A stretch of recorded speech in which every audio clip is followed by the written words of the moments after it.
के सबसे बड़े फैंटेसी गेमिंग प्लेटफॉर्म ड्रीम 11 को संसद में पास हुए promotion and regulation of online gaming bill 2025 के बाद बड़ा झटका लगा है। कानून ने रियल मनी वाले सभी ऑनलाइन गेम्स पर रोक लगा दी है, चाहे यह स्किल बेस्ड हो या चांस बेस्ड। अब फैंटेसी स्पोर्ट्स, पोकर और रमी जैसी एप्स पर पैसे लगाकर खेलना गैर कानूनी हो गया है।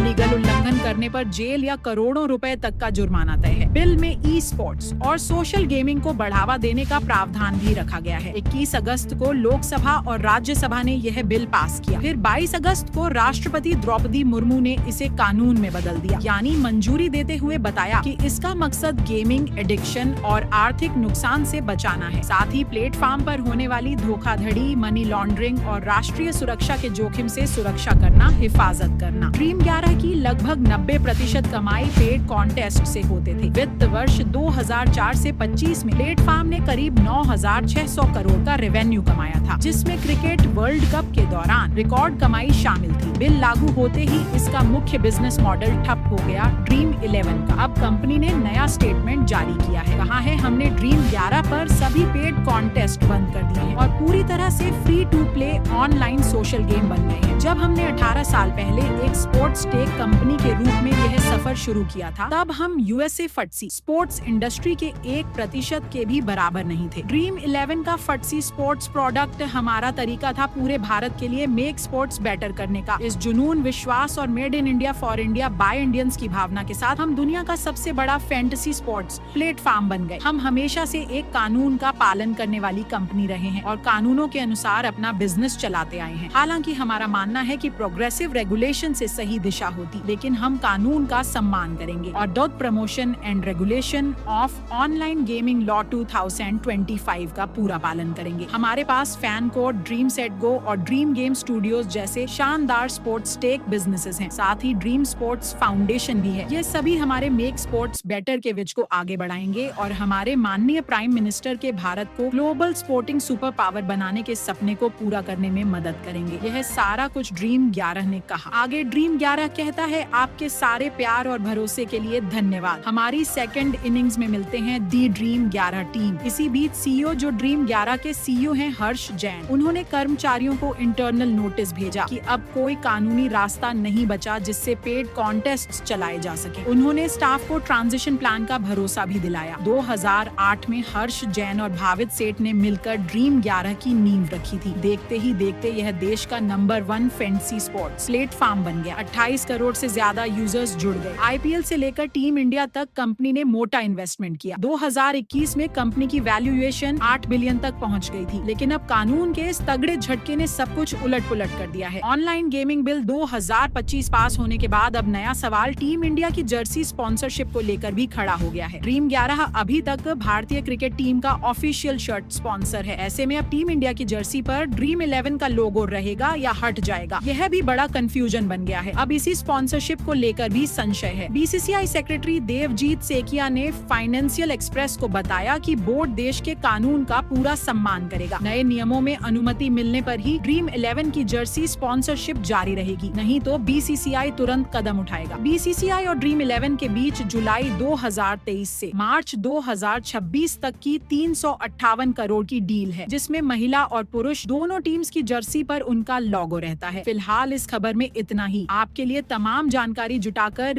इस वीडियो की स्क्रिप्टिंग की है हमारे साथी दीपेंद्र गांधी ने। मैं हूँ शेख नावे। देश और दुनिया की खबरों के लिए आप बने रहिए लंदन टॉप के साथ। शुक्रिया। संगीत।